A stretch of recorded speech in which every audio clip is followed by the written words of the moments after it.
Tuhan uji dia. Dalam satu hari, Tuhan uji dia. Unta habis. Semua kambing domba habis. Bahkan sampai 10 anak. Yang selalu setiap hari dia berlutut dan dia berdoa untuk kebaikan dari anak-anak ini. Tuhan ambil semuanya. Tapi dia tidak pernah goyah. Dia tidak pernah menyangkali Tuhan. Dia tidak pernah marah Tuhan. Dia tidak pernah persalahkan Tuhan. Tetapi kita manusia yang sering kali kita buat dalam kehidupan kita. Kita jarang berdoa, tetapi musibah itu datang menimpa kita. Kita selalu mempersalahkan Tuhan. Kita emosi dengan Tuhan. Kita marah dengan Tuhan. Kenapa Tuhan tidak menjawab setiap doa-doa kita? Padahal baru satu hari ini kita mengalami pencobaan. Kita menuntut Tuhan, menuntut untuk lebih. Bahkan sampai beli HP yang Tuhan bilang, itu saya sangat butuh itu HP. Berdoa aku minta HP. Supaya apa? Supaya yang tidak baik terjadi. Tuhan bilang, saya tidak akan kasih izin. Tuhan bilang, lu berdoa minta HP. Tetapi yang lu butuhkan itu beras untuk lu makan, bukan HP. Jadi singkirkan itu yang namanya HP. Saya kasih lu beras. Dia bilang, saya heran Tuhan ini. Saya berdoa minta HP, dia kasih saya beras. Karena Tuhan tahu apa yang lu butuh, bukan apa yang lu inginkan. Tuhan tahu apa yang kita butuhkan, bukan apa yang kita inginkan. Hari ini Tuhan, hari ini saya son ada bensin, saya mau pergi ketemu sama itu, tapi son ada bensin. Ini yang anak muda yang biasa pacaran dong, yang di simpang-simpang itu. Simpang-simpang apa dia pun nama? Simpang sepanjang jalan kenangan. Mau ketemu sama itu, son ada bensin. Tuhan, saya minta tolong supaya Tuhan kasih bensin. Waktu kasih turun batu di kepala, selesai. Itu bukan yang lu butuhkan.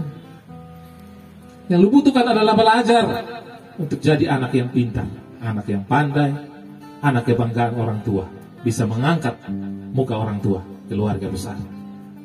Bukan bensin. Bensin lu jalan, kalau motor itu terbakar dan lu satu kali habis, lenyap sudah semua. Jadi kalau kita mendengar kesaksian-kesaksian, kita hanya jangan mendengar dari start awal sampai di finish. Tetapi di bagian tengah-tengahnya itu kita harus, oh ternyata dia seperti begini. Dia mengalami hal yang begitu berat, tetapi dia kuat sampai ke garis finish. Itu luar biasa. Jadi kesaksian-kesaksian yang tadi ini adalah bagian dari imannya Ayub. Bagian imannya Ayub. Harus sabar menghadapi. Sabar untuk menghadapi.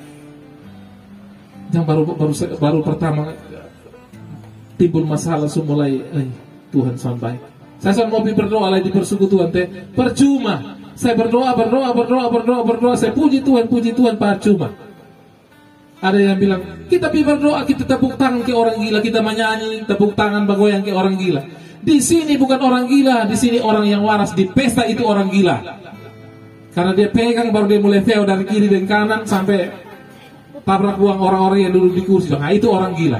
Tapi di sini puji Tuhan, tepuk tangan, puji Tuhan. Tuhan bilang bukan hanya bernyanyi saja, tetapi harus menari, tepuk tangan dan menari. Itu baru diterima Tuhan. Kalau lu hanya menyanyi mata biji menyala, lihat sana, lihat sini, lihat ini orang satu, dia mulai dalam hati dia bilang, ini satu, ini dia gila, dia ini ada gila.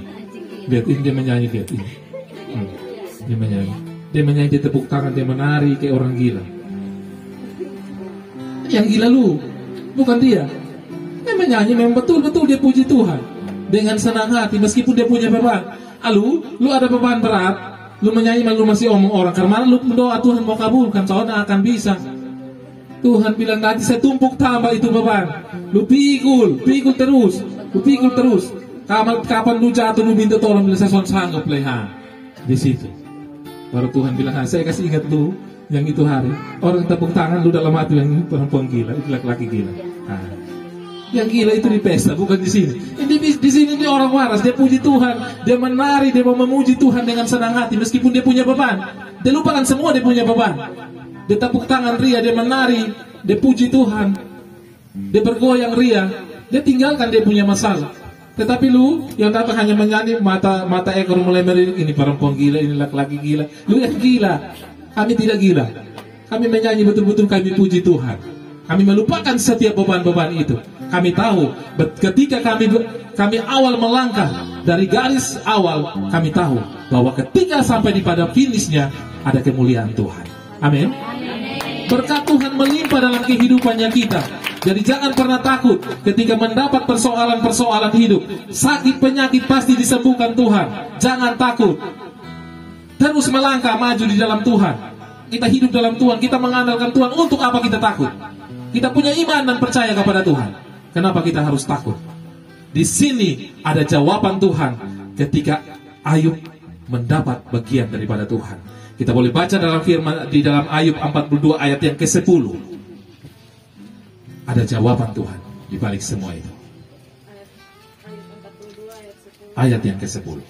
Lalu Tuhan memulihkan keadaan Ayub setelah ia meminta doa untuk sahabat-sahabatnya, dan Tuhan memberikan kepada Ayub 2 kali lipat dari segala kepunyaannya. 2 kali lipat, bayangkan. Tuhan kasih lebih. Kalau Tuhan mau kasih lebih untuk kita, santai, jalan terus. Lu mau bilang saya gila, terserah lu, saya jalan terus. Karena saya mau sampai pada puncak itu. Kenapa Ayub bisa bertahan? Karena Ayub menjaga hati. Kita manusia terkadang kita tidak bisa menjaga hati. Oleh sebab itu kita tidak bertahan sampai pada garis finish itu. Tetapi Ayub, dia menjaga hatinya. Dia digoncangkan itu dengan setiap masalah-masalah yang terjadi, tetapi dia tetap menjaga. Ketika kita manusia, kita melihat bahwa ada kado yang Tuhan siapkan untuk kita, tetapi terkadang kita hanya melihat di luarnya saja. Bungkusannya ini jelek, saya tidak suka. Tetapi kita belum melihat isi dalam dari apa yang akan Tuhan berikan untuk kita.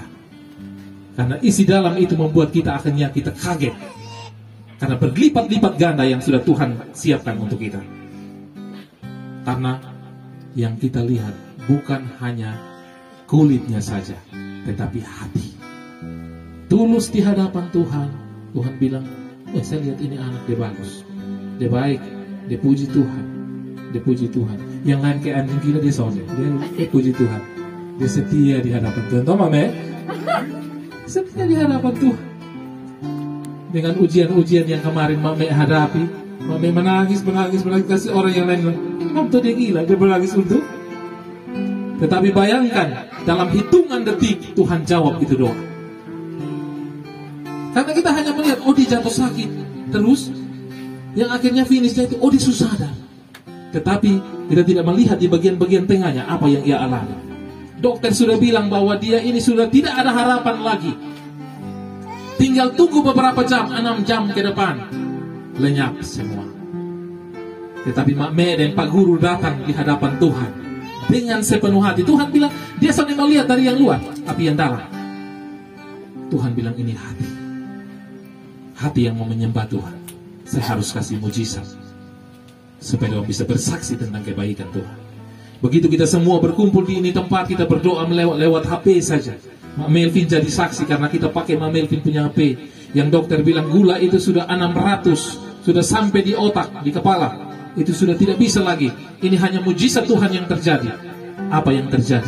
Sementara kita doakan, yang sakit itu langsung buka mata. 6 jam kemudian, yang dokter bilang 6 jam kemudian pasti dia mati. 6 jam kemudian dia angkat HP dan dia video call dia pun mama dan dia pun anak-anak. Itu bukan luar biasa yang Tuhan buat. Itu dahsyat yang Tuhan buat.